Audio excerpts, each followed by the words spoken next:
Jeff. Thanks very much. Two questions. One, the president yesterday used the word permanent for permanently resettle Palestinians. I hear you saying temporarily today. Is that a shift or a specific change that you want to highlight? And my second question is, yesterday he spoke about the U.S. owning Gaza. Who owns Gaza now, and how would the U.S. acquire ownership? Well, Gaza is currently run by Iranian-backed terrorists in the Middle East, Hamas, who we all agree, I think everybody in the region agrees, that can no longer stand. Just look at the events of October 7th and the events since. And the president, again, is committed to rebuilding the region for all people who want to return to it once it is no longer a demolition site and it's a place where people can actually live and thrive in harmony, as he said last night, his words, not mine. Daniel. Permanent versus temporarily resettle? The president has made it clear that they need to be temporarily relocated out of Gaza for the rebuilding of this effort. Again, it's a demolition site right now. It's not a livable place for any human being. And I think it's actually quite evil to suggest that people should live in such dire conditions. What's up, everyone? Today we're diving into that viral moment where Trump's press secretary absolutely demolished a reporter over Gaza questions. This wasn't just your typical press briefing. It was a masterclass in shutting down loaded questions with cold, hard facts. We're going to break down exactly what happened, what it means for U.S. foreign policy, and why the media is in full meltdown mode. This is the kind of straight talk we've been missing from the White House for years. Daniel. Karoline, thank you so much. The Daily Guidance says that the president will be meeting with a pair of governors today, Governor Abbott of Texas and Governor Newsom of California. It comes after the president took executive action to turn the water back on in California. Billions of gallons are flowing now. What can you tell us about the two meetings and the importance of President Trump's actions to help people in California? Sure. Those meetings will be taking place shortly, so I will get out of here to get to those meetings. We can always provide you a readout, as we always do. We try to be very transparent about what the president is doing in the Oval Office. Perhaps he'll even call you in to join him. We never know around here, as you all know. But Governor Abbott is obviously a great friend and an ally to the president. He has been on the front lines of the border crisis in this country. And as for Governor Gavin Newsom, well, the president is willing to work with anybody from blue states or red states to do what's best for the American people. And he really enjoyed, the president really enjoyed his trip to Pacific Palisades last week. He felt very inspired by the frustration of the residents there. And he has been wholeheartedly committed to ensuring that the water is flowing in California to prevent these wildfires, and also that people have access to their properties. And he has continued to apply tremendous pressure to Gavin Newsom and also the Los Angeles mayor to allow private residents and property owners to access their property. He believes that's their right to do so, and they should be able to do it. And one more thing before I wrap up, because I do want to get to these meetings, and I will see you all at the EO signing later this afternoon. I would just say that you brought to mind California and North Carolina, who continue to be on our hearts, and the president and this administration are committed to ensuring that these individuals get the funding that they need. And I would just say a strong message to Democrats who are out there pretending to be outraged about the long list of crap that this administration is cutting, federal waste and funding, like $2 million for sex changes in Guatemala, $6 million to fund tourism in Egypt, $20 million on a new Sesame Street show in Iraq, $4.5 million to combat disinformation in Kazakhstan. I could go on, and I'm happy to provide this list to every single one of you. Democrats are outraged that the American people want to be, they want their taxpayers going to good uses, not stuff like this. But then they're very quiet about the fact that there are still North Carolinians and people in California who have lost everything, and in the last 4 years, this federal government did nothing to help them. This president will continue to put Americans first, and I think the successes of this week so far speak to that, and it's only Wednesday. Garrett, great to see you here today. Thank you. On Gaza, the president has spent basically his entire public career criticizing foreign entanglements, nation building, sending American troops to fight abroad, particularly in the Middle East. This plan seems like it could ultimately involve all of those things. Can you explain this reversal and how building and owning Gaza squares with America First foreign policy? I would reject the premise of your question that this forces the United States to be entangled in conflicts abroad. The president has not committed to putting boots on the ground in Gaza. He has also said that the United States is not going to pay for the rebuilding of Gaza. His administration is going to work with our partners in the region to reconstruct this region. And let me just take a step back here, because this is an out-of-the-box idea. That's who President Trump is. That's why the American people elected him. And his goal is lasting peace in the Middle East for all people in the region.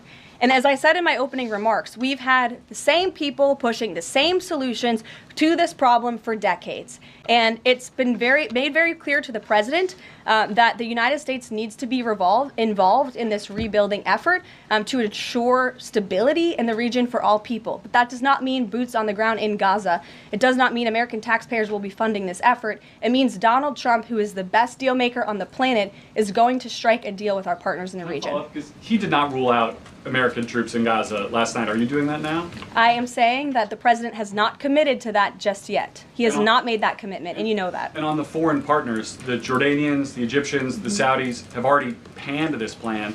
What foreign partners, if any, have expressed any interest in being part of it? Well, the president has said he's been socialing this idea for quite some time. He's been thinking about this. He said in his remarks last night, this was not a decision or an announcement that he takes lightly. And the president has already spoken to the President al-Sisi. In fact, that was his first foreign leader call. He's meeting with the King of Jordan, King Abdullah, next week. He spoke with the King of Bahrain. He spoke with the Crown Prince of Saudi Arabia. And he has made it very clear, he's been very vocal, that he expects our partners in the region, particularly Egypt and Jordan, to accept Palestinian refugees temporarily so that we can rebuild their home. I'd like to show you some images of Gaza that were taken.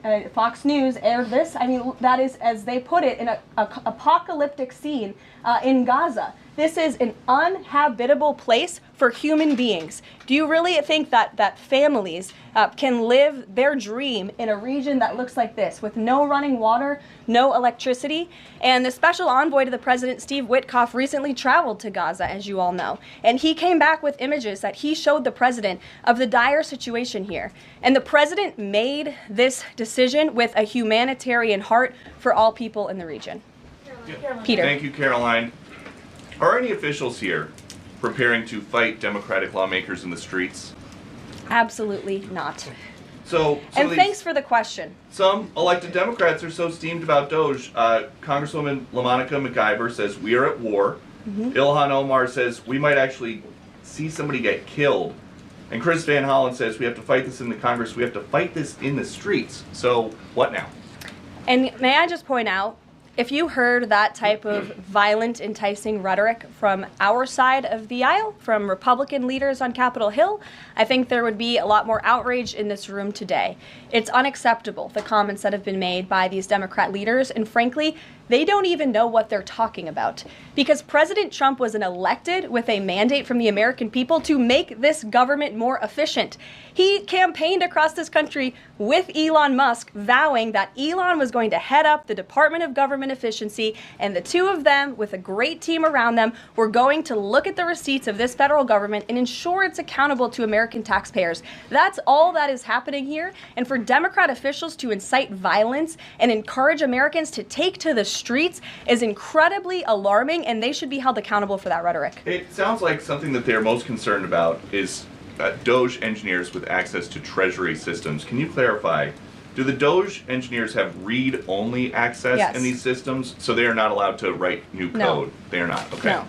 And then one more thing. NBC is reporting that some of the illegal immigrants that we've seen rounded up and arrested are not being deported. They're being released with ankle or wrist monitoring devices, or they have to check in on the phone. So is the administration arresting more people than you have room for?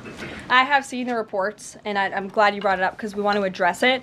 There have been a total of 461 illegal aliens. This is of this morning when I got this information from DHS that have been released from custody of the more than 8,000 that have been arrested since President Trump was inaugurated. It's less than 6%. And there are reasons for their release. Some of the factors include a lack of significant likelihood of removal in the foreseeable future, lack of detention availability, which is something this president and this administration has been incredibly vocal about. We are doing everything we can to deport and detain illegal immigrants, but we need Congress's help to increase funding for Border Patrol and for ICE to increase detention capability in our facilities.